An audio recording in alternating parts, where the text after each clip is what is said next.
Mark Joseph, and he's producing a film about one of our favorite presidents, Ronald Reagan. Thank you so much for being with us today. It's great to be with you. Initially, how long have you wanted to make this movie for?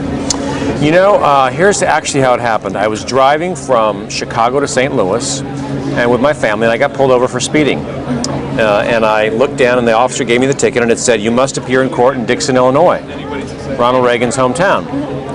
And I thought, this is weird. And I went to Dixon and started walking around, and I went to Reagan's boyhood home, and I went to the Rock River where he saved all these lives, and I think the idea started there. I was like, maybe I should make a movie about Ronald Reagan. And I kept waiting to see, is anybody else going to do it? I'm sure somebody will think to do it. Yeah. And they kept making these insulting, dumb movies about Reagan, and I thought, okay, if nobody else is going to do it, then I'll do it. So, and I've worked on 21 films in different ways, from the Narnia movies to The Passion of the Christ to Ray. So, yeah, we're making a movie on Ronald Reagan, and not a documentary, but a real theatrical movie. So how do you cast someone to play Ronald Reagan, and like, what were you looking for? Well, we've cast the actress to play Mrs. Reagan, okay. But we have not, meaning Nancy Reagan, but we have not yet settled on the Reagan actors. We're going to need 3 Reagan actors, one at 10, one at 18, and one the final Reagan.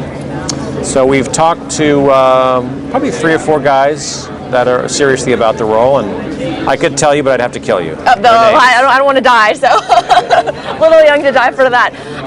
What is, I read a little bit about the film, and it said, it is going to take a comprehensive look at his life. And as you've been researching, what's been the most fascinating thing to you that's surfaced about Reagan? Yeah, I had a chance to talk here at the convention about Reagan at 100 and what we can learn from him. Mm-hmm. The hardest thing for us is a film about a perfect person just isn't very interesting. And so it's sort of like Superman wouldn't be interesting. You need Clark Kent.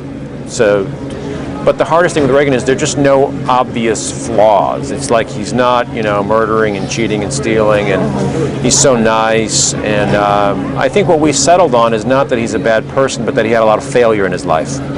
That he didn't really become a great radio announcer. He didn't really become a great actor. All those things were preparations for what he was supposed to do later. And so he had a series of, I wouldn't call them failures, but kind of so-so successes.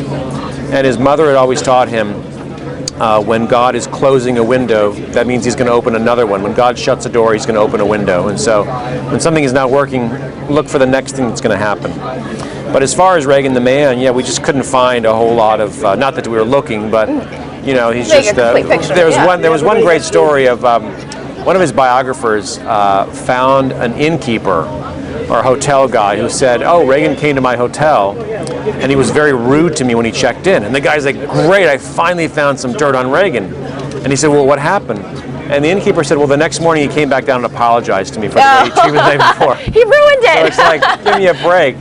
I did, I had a meeting last week with one of his aides, Peter Hannaford, and I said, "Peter, help me out here. Give me something about his humanity. Like, he must have gotten, what made him, ticked him off?"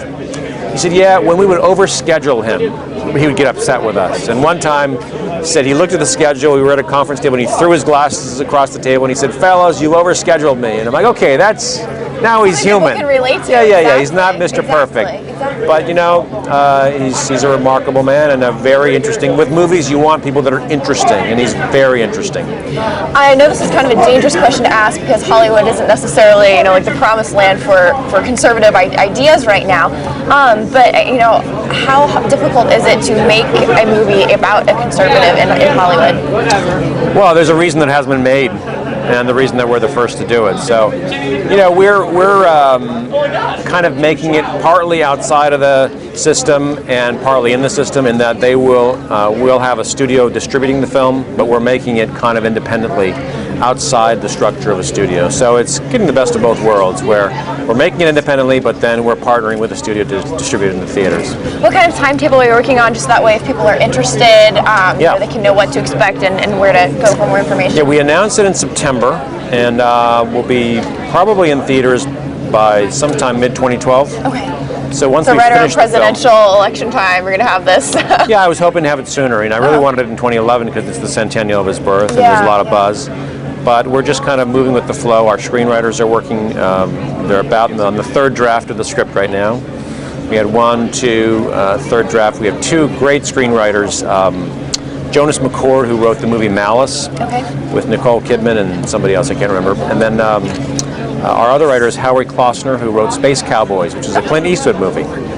So we've got the best of the best writing it. And, well, Ronald Reagan deserves that, I would think. I think so. You know, I don't think we need any more TV dramas about Reagan. He's a big character, and he deserves to be on the big screen. Well, thank you so much for being with us. Really appreciate it. Great to be with you. Again. All right.